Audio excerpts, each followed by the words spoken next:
Hello and welcome to one more of this. Check it out. On this one, we're going to talk a little bit about tonal harmony and most importantly, about the two most important chords in tonal harmony. What I have here though is a major scale. Let's start there.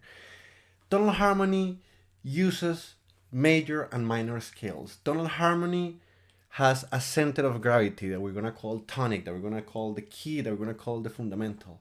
Tonal harmony also uses tertian chords, meaning chords that are built by stacking thirds. And the most important of all, tonal harmony has this complex web of relationships between all the scale degrees and how they relate to a tonic that has to do with stability and instability, with relaxation and tension, with being home, getting away from home, and coming back home. That is the whole thing. In order to explain that web of relationships, it is useful to see scale degrees like that on a spectrum from stable to unstable to unstable. If we do that, the three most stable scale degrees are going to be 1, 3, and 5, meaning the scale degrees that are part of the tonic chord. If I start stacking, so this is 1, 3, and 5, right? Stacking thirds from the tonic. If I start doing that same thing, stacking thirds, because that's what tonal harmony does, but starting on the dominant, starting on sol on the scale degree 5, I go to sol, to T, then I skip 1 again and go to re, and if I add a 7th, if I have 4 notes, I have a 4, a fa.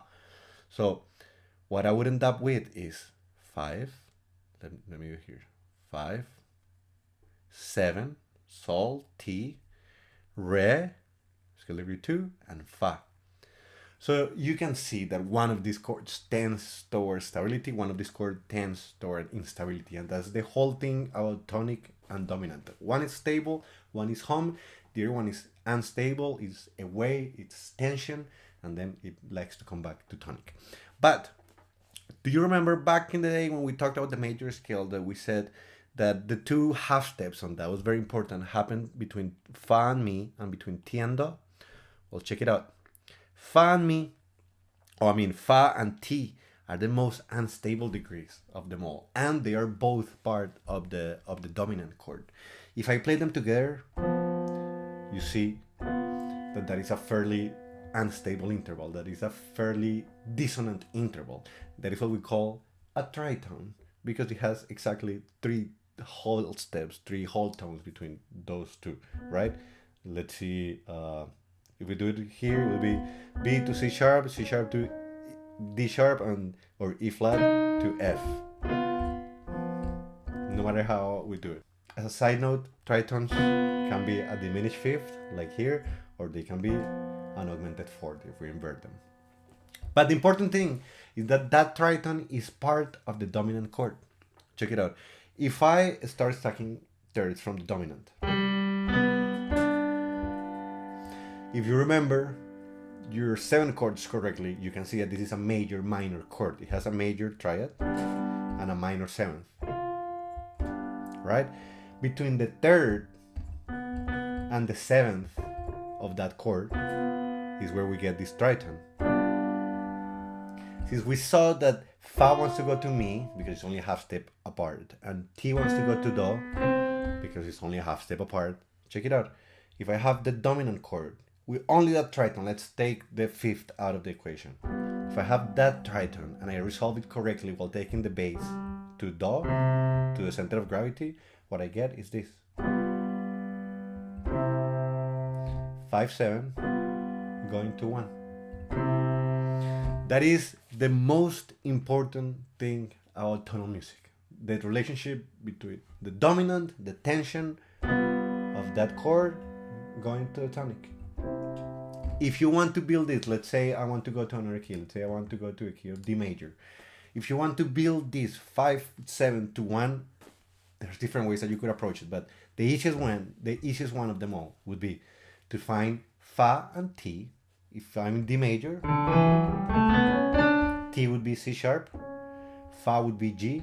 There you go, I have my tritone that is very dissonant, and then I would put the dominant, the scale degree 5, on the bass. So that would be an A in this case, right? If I want to make sure that I'm playing the right notes, I can just ask myself, this is a major minor chord, meaning you should have a major third. What is a major third? C sharp, that is T, perfect. And it should have a minor seventh. What is a minor seventh? G is a minor seventh from A, that is absolutely correct. So that is another way that you can check if you have the correct notes. After that, you know that your dominant is gonna go to tonic. That is the easy part. Now the tritone. Where does T want to go? T wants to go to Do, and Fa wants to go to Mi. So that's it. If you want to go, you should be able to do this in as many keys as you can. Now, for the other thing, let's say that I'm not in the key of D. Let's go back to C. Let's say that I'm in the key of C, but now it is the key of C minor. So going back here, C minor would have this, would have E flat, what we call a flat 3, and it would have A flat, what we call a flat 6, and B flat, what we call a flat 7, right? What is the problem with this? If I start stacking my dominant chord, I would have G, B flat, D, and F. So one thing, this is not a major minor chord anymore. This is minor minor because this is a minor third, right? On the one side. And then on the other side, I don't have that tritone because that tritone that used to happen between Fa and T, now that interval happens between Fa and Te. So that just doesn't cut it like that. So in order to make the dominant on a minor key sound and function more like the dominant in a major key, what you do is you take scale degree 7, Te in this example, meaning B flat, and you raise it. Right?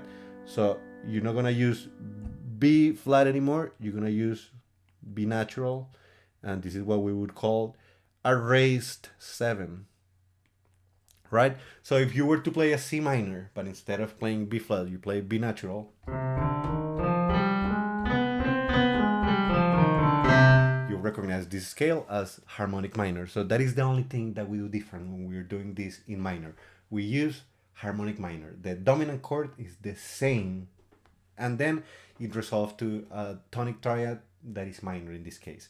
So if you're doing this, the only other thing that is different, T goes to Do,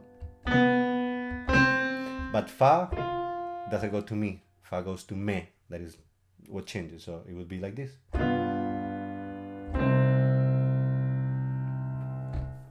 That's it. That's all I have to tell you about these two chords in this video. If you're my student, you're gonna have assignments. If you're not my student, thank you for watching this. Bye bye.